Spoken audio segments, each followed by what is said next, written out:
오늘은 지금 시간은 지금 새벽 1시 반인데, 좀 늦게 저녁을 먹었더니 소화도 시킬 겸 이제 자전거 타고 나왔습니다. 지금 자전거 타면서 이제 생각이 드는 게 이제 전공법에 대해서 오늘 좀 말을 하고 싶어서, 전공법 그냥 정석대로 나아가는 거를 말하는 것 같습니다. 정석대로 하나하나의 그 건물을 쌓을 때, 하나하나 건축을 하고 하나하나 세울 때 기초부터 든든히 하고 정석대로 우리가 인생을 사는 데 있어서 지름길을 많이 이제 생각을 하게 되는 것 같습니다.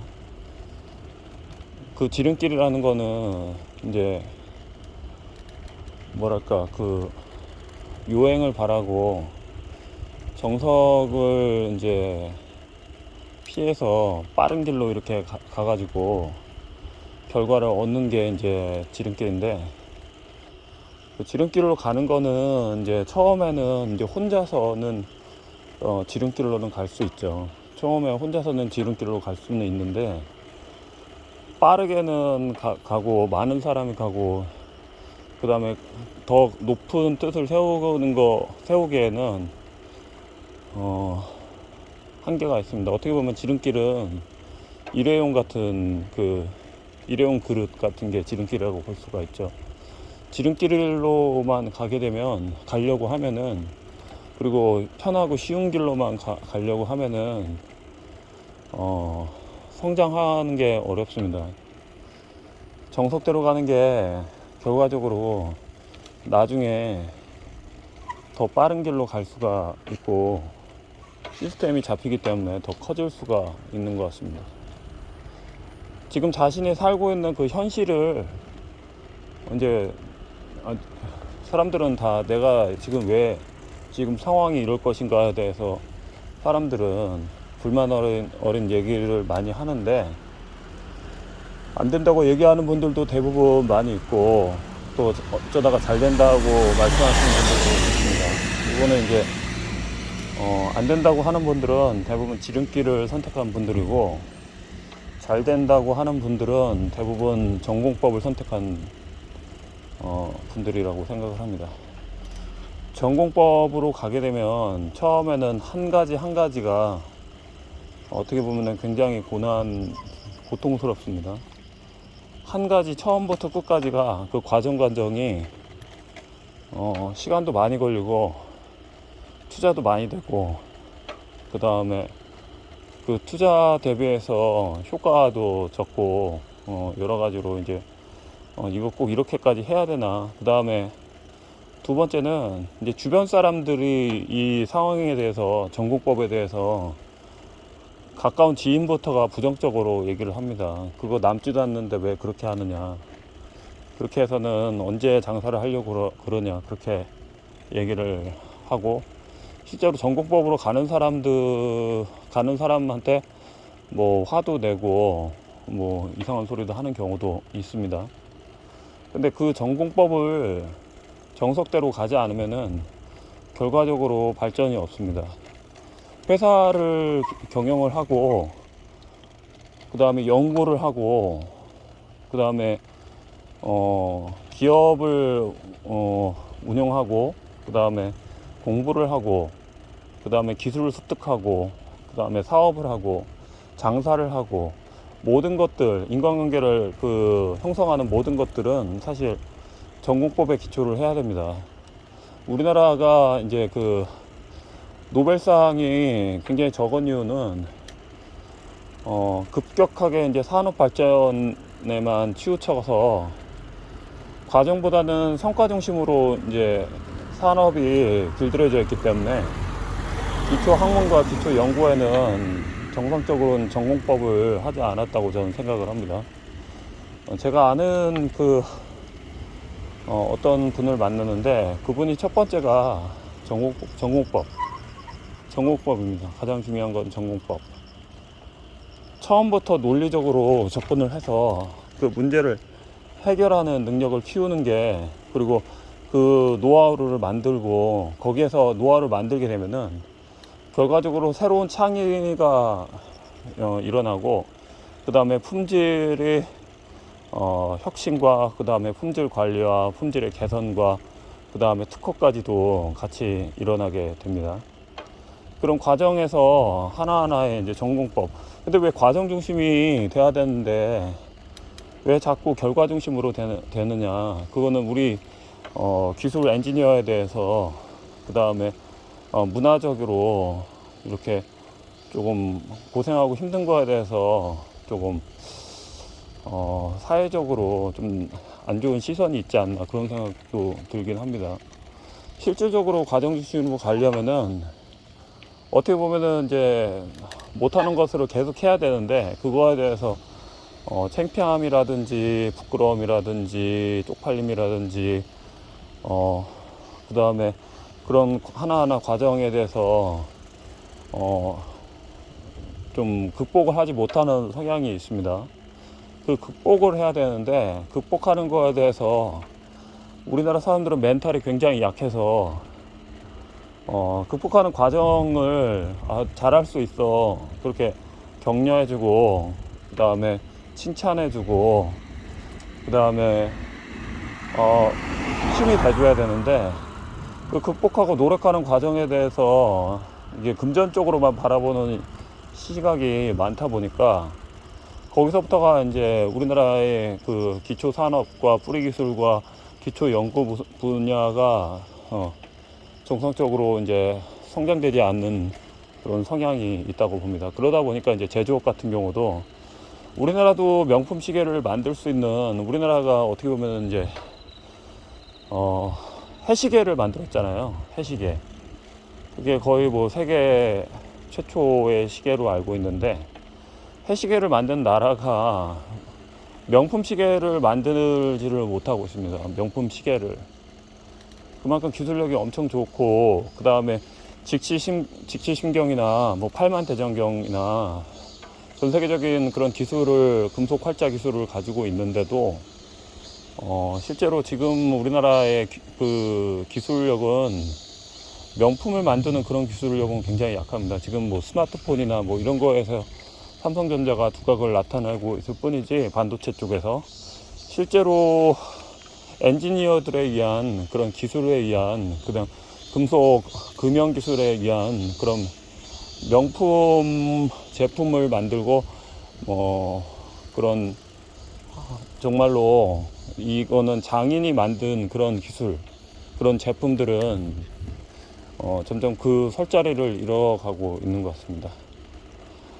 그 도전을 많이 하고, 그 도전하는 그런 엔지니어들에서 좋은 시각으로 봐주고 그래야 되는데, 그 정신이 언제 어디서부터가 퇴색이 됐는지, 그거부터가 이제 다시 돌이켜 봐야 된다고 생각을 합니다. 그게 이제 누구부터 잘못되겠냐 그걸 따지기 전에, 우리나라가 너무 급격하게 이제 성장을 하다 보니까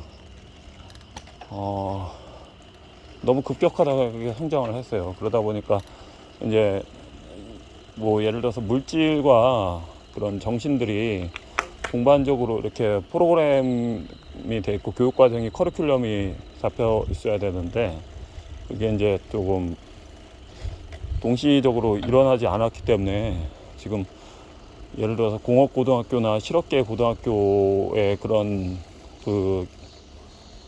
학생들, 얼마 전에 제가 졸업했던 고등학교, 공업고등학교에 전화를 해보니까, 기계과가 지금 뭐 6명 중에 5명은 자퇴하고 퇴학 처리되고, 1명 나오는데 그 인원도 지금 학교를 안 나오고 싶다는 식으로 얘기를 한다고 하는데, 그렇게 된 거는 이제 그 기술 엔지니어들에 대해서 처우 개선이 좀 덜 돼 있고, 그거에 대해서 국가적인 지원과 그런 여러 가지 사회적인 분위기가 동반돼 가지고 또 가정에서도 이거에 대해서 비전을 제시할 수 있어야 되고, 현장에서도 이 일에 대해서 어느 정도 이제 자부심을 가져야 되고 비전을 보여줘야 되는데, 그런 것들이 이제 약하다 보니까 엔지니어에 대해서 그런 것들이 대기업 중심으로 이렇게 이루어져 있고, 예를 들어서 멋진 차, 좋은 집, 뭐 그 다음에 사회적인 혜택들, 그런 것들이 너무 또 대기업 중심으로 돼 있다 보니까, 우리나라는 대기업에 의해서 좀 움직이고 있다 보니까 실제로 중견기업이나 뭐 중소기업, 그 다음에 뭐 일반 영세한 개인 사업자들, 이런 회사에는 일반적으로 학생들이나 대학교 졸업한 사람들이 잘 취업을 하지 않는 성향이 강하고, 그리고 이제 취업을 하더라도 거기에서 기술을 배울 수 있는 그런 과정보다는 한마디로 뭐 견습생 위주로 이제 취업을 하고, 기술 배우는 기술을 쌓는 것들이 이제 그냥 그 단가 싸움에 의해서 움직이는 성향이 있기 때문에, 이것을 하는 것에, 이 일을 배우고 이 회사를 다니는 거에 대해서 비전과 메리트를 찾지 못하고 있기 때문에 10년을 해도 뭔가 이제 예를 들어서 뭐 비전이 보이고 이게 엔지니어에 대해서 자부심이 생기고, 그 다음에 국가적으로도 지원을 갖고, 그 다음에 회사에서도 메이드 인 코리아라는, 그리고 전 세계적으로 메이드 인 코리아라는 그런 제품에 대해서, 그 기술에 대해서도 인정을 받는 수준이 돼야 되는데, 그게 지금 많이 열악합니다. 그리고 또 그거에 대해서 많이 집중적인 투자가 있어야 되는데, 그것들이 이제 잘 안 되고 있다 보니까 젊은 신세대들이 그거에 대해서 이제 비전을 찾지 못하고 있죠. 그래서 이제 뭐 어떤 카페 같은 데 보면은 이 일을 해야 되는지 말아야 되는지에 대한 그런 질문에 대한 글을 많이 보고 있습니다. 근데 제가 해드리고 싶은 말씀은, 그 비전은 어떻게 보면은 자기가 이렇게 만들어낸 그런 현실이라고 저는 생각을 합니다. 그 비전은 자기가 만들어야 됩니다. 나라가 해주지 못하면은 결국에는 자기 자신이, 그 현실은 자기 자신이 극복해서 그 미래를 개척하는 수밖에 없어요. 거기에서 비전을 찾아야 됩니다. 자기의 미래는, 자기의 현실은 자기가 만든 겁니다. 저는 군생활을 15년을 했지만은 예비역 소령이지만 실제로 대위로 전역을 했습니다. 소령을 4차까지 떨어졌어요. 4차까지 이제 떨어졌고, 4차까지 떨어지면서 4번을 떨어졌죠. 4번을 떨어지고, 4번 떨어지고 나서 다음 달에 전역을 했고, 지금 이 일을 한 지는 한 9년 정도 된 것 같아요. 그때 이제 소령 진급을 떨어지면서 1차 때까지만 해도 스트레스를 조금 덜 받았다가 2차, 3차 이렇게 연속적으로 계속 떨어지고, 그때 당시에는 이제 결혼해서 애도 어린 상태에서 진급을 떨어졌기 때문에 사는 거에 대해서 굉장히 스트레스를 많이 받았던 것 같아요. 근데 이제 한 번 떨어질 때마다 제가 느꼈던 게 뭐냐면은, 이게 결국에는 내가 문제였구나, 이거를 많이 느꼈습니다. 내가 도전을 해야 된다. 내가 여기에서 성공하기 위해서 도전을 안 했던 게 가장 큰 문제였고, 나의 인생에 그런 우물을 파서 나의 칼을 갈고 닦아서 나만의 진짜 하나의 독보적인 그런 능력을 키워야 됐었는데, 그 능력이 약했기 때문에, 내가 내밀 수 있는 카드가 없었기 때문에 내가 진급에서 떨어졌구나, 그 생각을 엄청나게 많이 했습니다. 그래서 전역을 하고 나서도 제 머릿속에는 항상 도전이란 단어와, 그 다음에 미래 비전에 대해서, 그 다음에 창조, 창의, 그 다음에 이런 하여튼 인생에 대해서, 마인드에 대해서 생각을 많이 했죠. 그렇게 해가지고 전역하고 나서 끊임없이 이제 전역한과 동시에 뭐 블로그도 글도 쓰고 카페도 만들어 보고 뭐 유튜브도 하고 밴드도 하고 뭐 여러 가지로 이제 많이 하려고 노력을 했습니다. 그래서 이제 여기까지 온 거예요. 그게 갑자기 된 게 아닙니다. 제가 여기까지 온 게 갑자기 된 게 아니고, 그 다음에 기계를 제가 뭐 전역한 다음에 바로 수리를 할 능력도 안 됐고, 그래서 어깨 너머로 이제 배우다가 이제 어깨 너머로 기술자 오면은 그때 배우다가 우연찮게 제가 그냥 뭐 뜯어가지고 수리를 하고, 지금도 이제 어쩌다가 안 되는 건 이제 외주 보내서 수리를 하고 있지만, 제가 요새 생각하는 거는 결과적으로 전공법이다. 이게 결과적으로 제가 기술이 있어야 된다. 시간이 걸리든지 안 걸리든지 간에 어차피 제가 해야 되기 때문에 중요한 기술은 내가 결국에는 풀어야 된다. 이런 생각을 많이 하기 시작을 했습니다.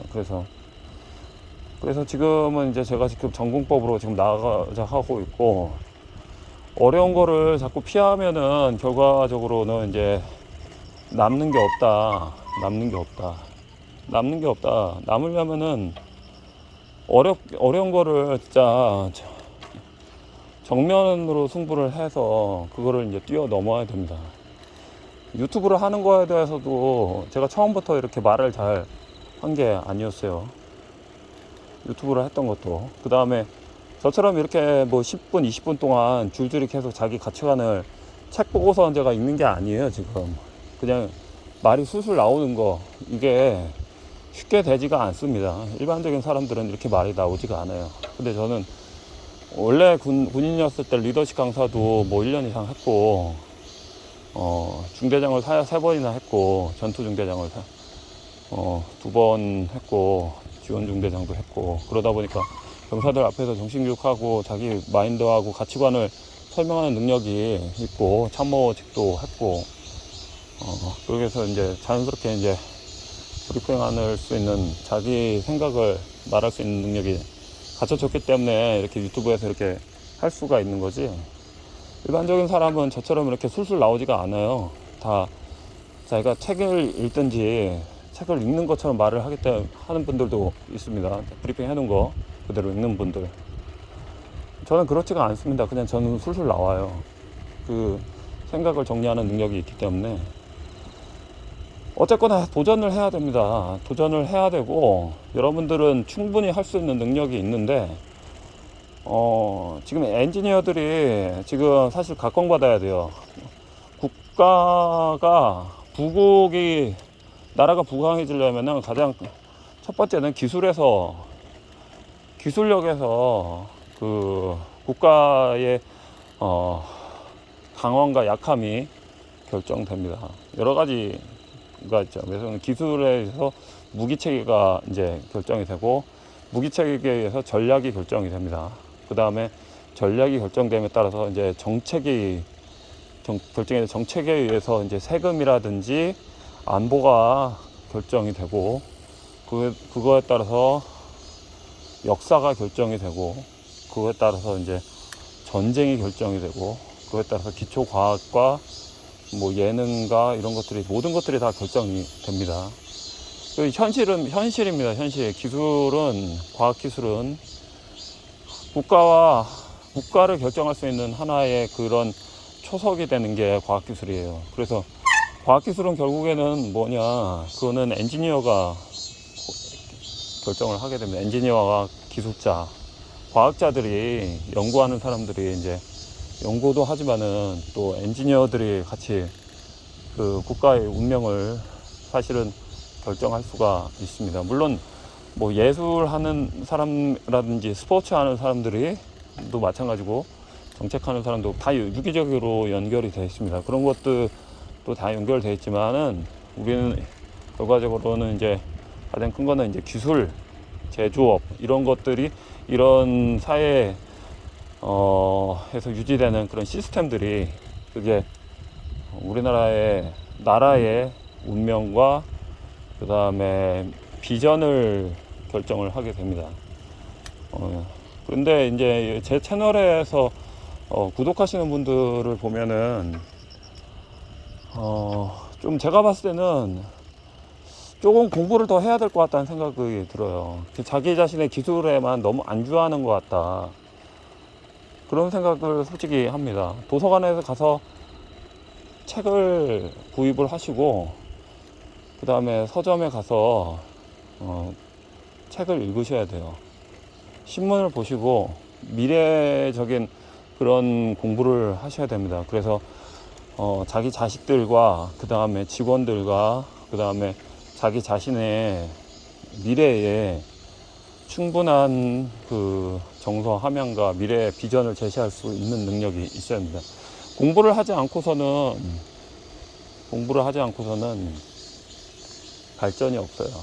학교를 다니고 책을 읽고 연구하고 미래에 대해서 준비하고 앞으로 미래에 대해서 어떻게 될 것인지 노력해야 됩니다. 세종대왕과 장영실, 그 다음에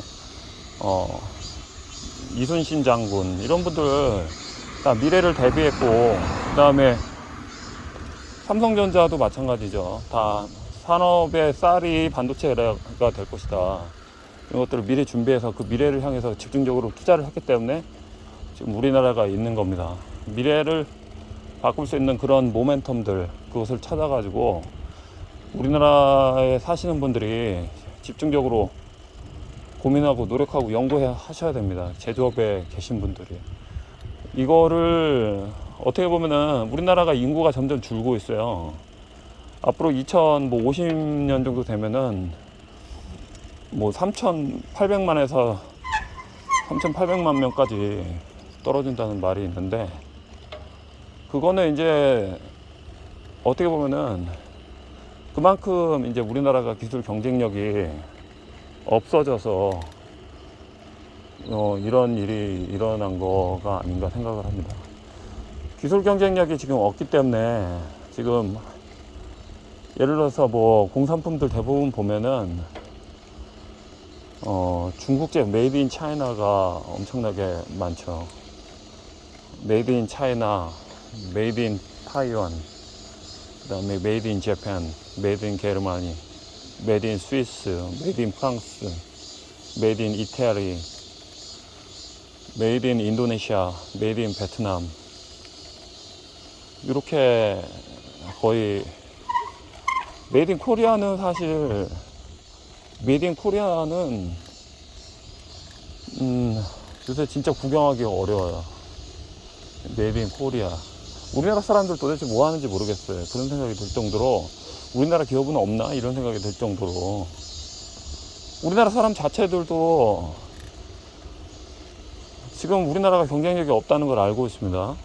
우리나라 사람 자체도 우리나라 대기업은 이미 알고 있어요. 우리나라에서는 지금 기업학이 없다는 거를 대기업들도 알고 있고, 우리나라 제조업 하시는 분들도 이미 다 알고 있어요. 우리나라에서 지금 실질적으로 제조업을 하기 위해서 무슨 각종 세금과 그 다음에 인건비와 임대료와 그 다음에 법인세와 그 다음에 여러 가지 벌기 무섭게 나간다는 사실을 알고 있습니다. 옛날에는 기업을 하기에 많은 좋은 조건들이 있었죠.